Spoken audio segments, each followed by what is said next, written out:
Hello brewers and lab nerds. Today I'm going to show you how to make a yeast starter.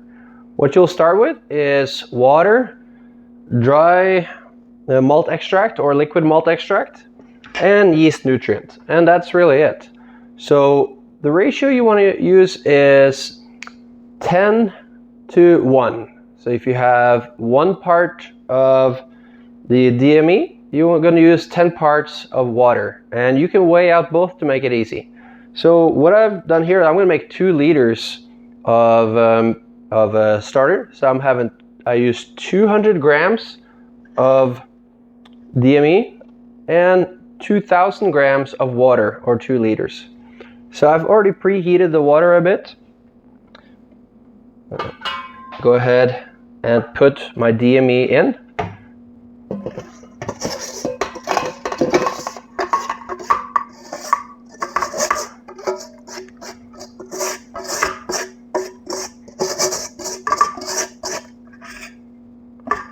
DME gets very sticky, so it's important to stay nice and clean when you do this.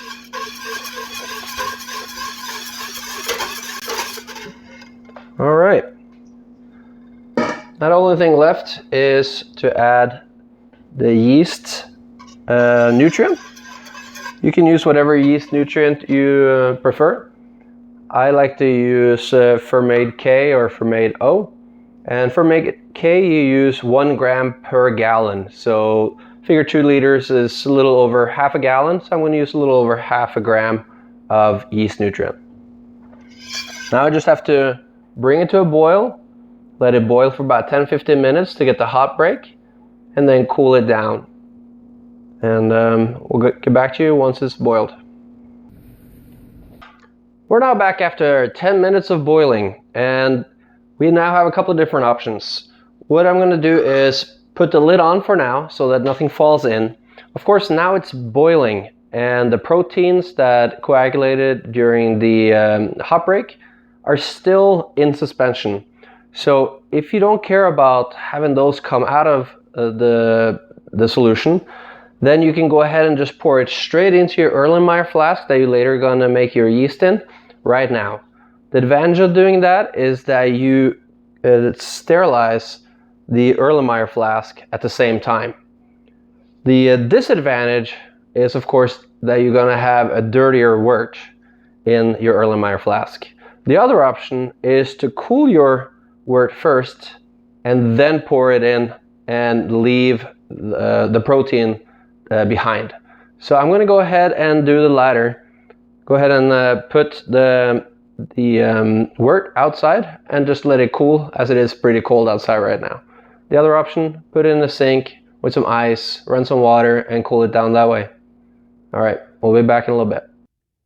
The wort has now cooled down to 68 degrees, and I went ahead and poured it carefully into my Erlenmeyer flask, leaving the proteins behind.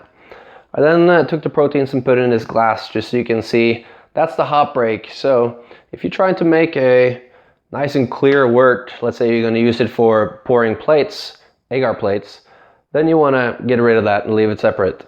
There's some research that says that if you include the hop break in your starter, you will actually have a healthier starter. Or if you include it in your beer fermentation, you will have a healthier fermentation there.